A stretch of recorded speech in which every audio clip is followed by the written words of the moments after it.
এত তাড়াহুড়ো করে এসআইআর কেন?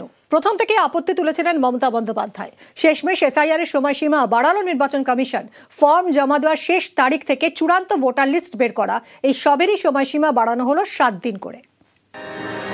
এসআইআর করতে 3 বছর টাইম লাগে। প্ল্যান্ড ওয়েতে সঠিকভাবে মানুষকে অ্যাপ্লাই করার সুযোগ, মানুষকে ফর্ম ফিল আপ করার সুযোগ যদি করতেন, আমরা আপনাদের এগিয়ে গিয়ে সাহায্য করতাম, কিন্তু সেটা করেনি। 2002-তে যখন হয়েছিল, 2002 থেকে তারপরে ড্রাফট লিস্টটা ফাইনাল লিস্টটা বেরোলো 2004-এ। এত কম সময় এসআইআর কেন? কেন এত তাড়াহুড়ো? বারবার এই প্রশ্ন তুলেছেন মমতা বন্দ্যোপাধ্যায়। শেষে নির্বাচন কমিশন এবার এসআইআর এর সময়সীমা বাড়ালো। পশ্চিমবঙ্গ সহ 12 রাজ্যে বাড়ানো হয়েছে সময়সীমা।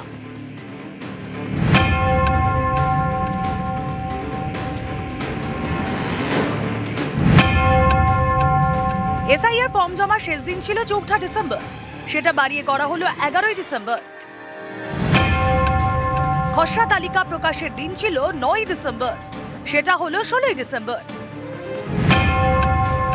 7 ফেব্রুয়ারির বদলে চূড়ান্ত ভোটার তালিকা প্রকাশ হবে 14 ফেব্রুয়ারি।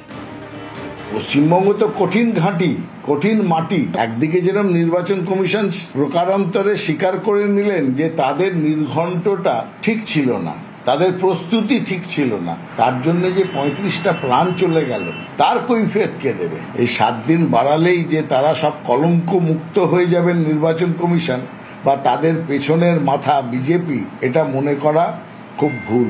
7 দিন বদলাতে বাধ্য হয়েছেন আমাদের চাপে। নির্বাচন কমিশনের দ্বিধাগ্রস্ত, সেটাই প্রমাণ হচ্ছে। পরিকল্পনার অভাব ছিল কিংবা উদ্ভূত পরিস্থিতির জন্য করেছে, সেটা নির্বাচন কমিশনের বক্তব্য। আমার তো মনে হয় আরও ভালো করে, আরও সময় দিয়ে ধীরে সুস্থে করলে বেশি ভালো হয়। কারণ মানুষকে অকারণে অশান্তি ঝঞ্ঝাটের মধ্যে না ফেলে যেটা সহজ সরল হয় সেই কাজটা করাই তো ভালো। তাই জন্য নির্বাচন কমিশনের বিরুদ্ধে আমাদের অভিযোগই প্রথম থেকে বলেছি, ইল টাইম, পরিকল্পনার অভাব, ল্যাক অফ প্রিপারেশন।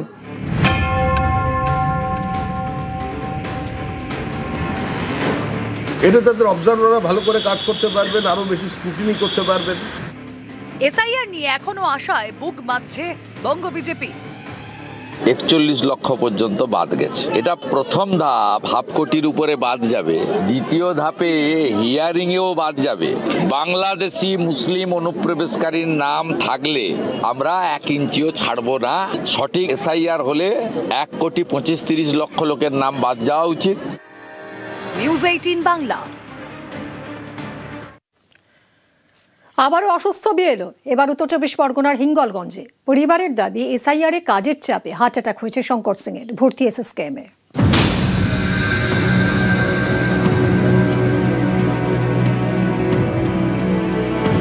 পশ্চিমবঙ্গে চলছে এসআইআর। অভিযোগ, কাজের চাপে আবারও অসুস্থ এক বিএলও। উত্তর 24 পরগনার হিঙ্গলগঞ্জের বিশপুর গ্রাম পঞ্চায়েত। এখানকার 89 নম্বরের বিএলও শঙ্কর সিং। পরিবারের দাবি, এসআইআর এর কাজের চাপ এতটাই যে শুক্রবার গভীর রাতে ডেটা এন্ট্রির কাজের সময় হার্ট অ্যাটাক হয়। শঙ্করকে নিয়ে যাওয়া হয় এসএসকেএমে।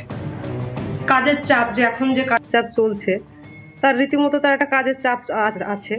সেই চাপেই গত শুক্রবারে রাত্রে স্ট্রোক করেছে। উনি এখন কোথায় আছেন? এখন পিজিতে।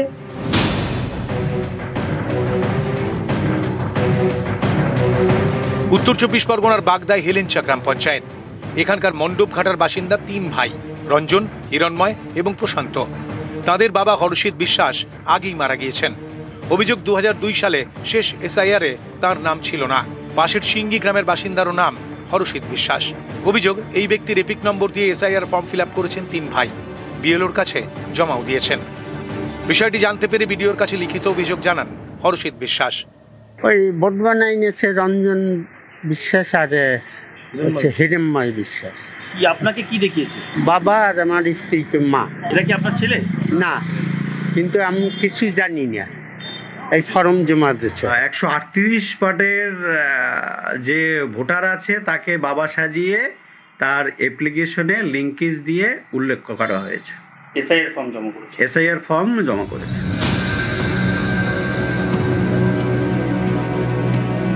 পশ্চিম বর্ধমানের সালানপুরের রূপনারায়ণপুর গ্রাম পঞ্চায়েত। এই পঞ্চায়েতের সদস্য শুক্লা দত্ত। অভিযোগ, তাঁর নাম 2 জেলার ভোটার লিস্টে রয়েছে। একটি তো পশ্চিম বর্ধমানের রূপনারায়ণপুর, আরেকটি পূর্ব বর্ধমানের কাটোয়ায়, বাবার বাড়ির ঠিকানায়। আপনার ডবল এপিক কার্ড? হ্যাঁ, শুনছি। আমি জানতাম না যে আমার ভোটার কার্ড মানে ওখানে বন্ধ হয়নি। আমি জানি বন্ধ হয়ে গেছে। এবার আমার কোনো সমস্যা হয়নি, যেহেতু আমি এখানে এসে গেছি, এখানে ভোটার কার্ড করেছি। এখন আমি যখন জানতে পারছি, আমি তো এখানে এসআইআর ফর্ম জমা করেছি, ওদিকে আর নিশ্চয়ই হবে না, মানে একটা বাতিল করে। হ্যাঁ। নিউজ 18 বাংলা। শীত অধিবেশন শুরু হচ্ছে আজ থেকে। শীতকালীন অধিবেশনে সংসদে এসআইআর উত্তাপ। আজ সংসদে শীতকালীন অধিবেশন শুরু হচ্ছে এবং তার আগে গতকাল সর্বদলীয় বৈঠক হয়। কথা বলবো, নয়াদিল্লি থেকে রয়েছে মৈত্রেয়ী, আমার সহকর্মী। মৈত্রেয়ী, কোন কোন ইস্যুতে এবার সংসদে ঝড় তুলতে চায় বিরোধীরা? দেখো, সব থেকে প্রথম এবং সব থেকে গুরুত্বপূর্ণ যে ইস্যু বিরোধীদের তরফ থেকে তোলা হতে চলেছে সেটা কিন্তু হচ্ছে এসআইআর।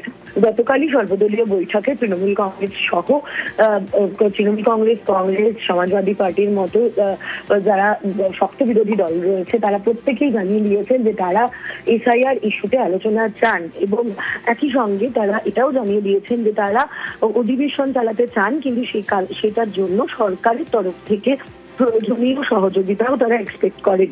এবার সরকারের তরফ থেকে একদম এসআইআর নিয়ে আলোচনার ব্যাপারে কোনো ইঙ্গিত দেওয়া হয়নি। এই পরিস্থিতিতে দাঁড়িয়ে যখন অধিবেশন শুরু হবে তখন যে বিরোধীরা এসআইআর ইস্যুতে সুর চড়াবেন সেটা কিন্তু বোঝাই যাচ্ছে। এর পাশাপাশি তৃণমূল কংগ্রেস, ডিএমকের মতো দল তারা কিন্তু মানরেগার বকেয়া নিয়েও তারা সুর চড়াবেন। অন্যদিকে কংগ্রেস দেশের আভ্যন্তরীণ নিরাপত্তা এবং যে এয়ার পলিউশনের জেরে যে হেলথ ইমার্জেন্সি পরিস্থিতি তৈরি হয়েছে সেটাকেও তারা এবারের অধিবেশনে তুলে ধরবেন।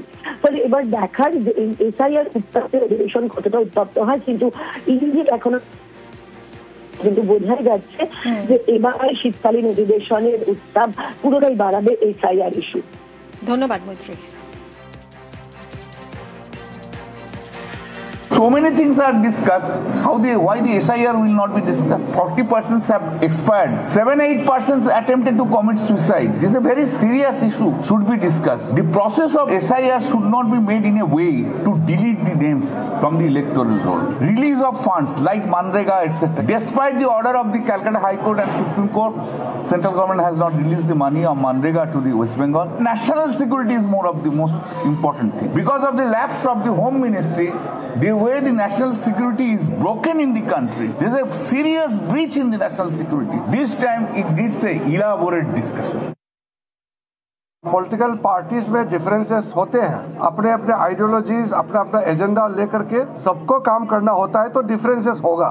सदन को हम किसी तरीके से बंद नहीं करना चाहिए, हाउस प्रोसीडिंग चलना चाहिए। अगर हम सब मिलकर तय करेंगे तो प्रोडक्टिविटी बढ़ेगा, लोकतंत्र मजबूत होगा। अपोजिशन पार्टी ने कई मुद्दे रखे हैं, एसआईआर भी उनमें से एक है, लेकिन ये कहना कि एसआईआर को लेकर के पार्लियामेंट चलने नहीं देंगे, ऐसा सब पॉलिटिकल पार्टीज ने नहीं कहा है। বাংলা বলায় সোনালী খাতুন সহ 6 জন পরিযায়ীকে আসাম বর্ডার দিয়ে দিল্লি পুলিশ বাংলাদেশে পাঠিয়ে দিয়েছিল। 26শে জুনের ঘটনা, আর সেই ঘটনায় আজ সোনালী খাতুনের জামিনের সম্ভাবনা রয়েছে। অন্তঃসত্ত্বা সোনালী খাতুন আজ বাংলাদেশের কোর্টে এই মামলার শুনানি রয়েছে। কি হয় সেই নজর এই মুহূর্তে বাংলাদেশের এই কোর্টে। অক্ষয় রয়েছে আমার সঙ্গে, আরো জানাবে ডিটেলে। অক্ষয়, দেখো, তোমাকে জায়গা কি বীরভূমের যে পাইকর থানা, সেই পাইকর থানা এলাকার 6 জন সোনালী খাতুন একজন যিনি অন্তঃসত্ত্বা আছে, তাদেরকে দিল্লি পুলিশ পুশব্যাক করে বাংলাদেশ পাঠিয়ে দিয়েছিল, এবং তারপর থেকে কিন্তু সেই বাংলাদেশ আদালতে সেখানে কিন্তু মামলা চলছে তাদেরকে গ্রেপ্তারের পর। তবে এখনো পর্যন্ত কলকাতা হাইকোর্ট রায় দিয়েছিল তাদেরকে ফিরিয়ে আনার জন্য 4 সপ্তাহ সময় বেঁধে দিয়েছিল, তারপরেও তাদেরকে আনা যাচ্ছিল না। সেই নিয়ে কিন্তু সুপ্রিম কোর্টের দ্বারস্থ হয়েছিল, এবং সুপ্রিম কোর্টও কিন্তু একদম কেন্দ্র সরকারকে তীব্র ভর্ৎসনা করে এবং তাদেরকে ফিরিয়ে আনার নির্দেশও দিয়েছিল। সেই মতো এই মামলার আজকে সেই আদালতে আজকে এই মামলার দিন ধার্য আছে, এবং দেখার বিষয় আজকে জামিন হচ্ছে কিনা। সেই নিয়ে পরিবারও কিন্তু আশা রাখে যে এতদিন থেকে তারা বাংলাদেশে এইভাবে জেলবন্দি আছে এবং তাদের এখনো পর্যন্ত জামিন মঞ্জুর হচ্ছে না, বা এই দেশের সরকার কোনো ব্যবস্থা গ্রহণ করছে না। দেখার বিষয় আজকে জামিন হচ্ছে কিনা সোনালী খাতুন সহ বাকি যারা আটকে আছে তাদের। ধন্যবাদ। বাংলার বাইরে হেনস্থার শিকার এ রাজ্যের পরিযায়ী শ্রমিকেরা। বাংলাদেশি বলে দাগিয়ে দিয়ে বাংলাদেশে পাঠিয়ে দেওয়া হয় বীরভূমের অন্তঃসত্ত্বা সোনালী বিবি সহ 6 পরিযায়ী শ্রমিককে। এই মামলায় কলকাতা হাইকোর্টে আগেই বড়সড় ধাক্কা খায় কেন্দ্রীয় সরকার। 4 সপ্তাহের মধ্যে ভারতে ফেরাতে হবে এই পরিযায়ী শ্রমিকদের, কেন্দ্রকে নির্দেশ দেয় আদালত।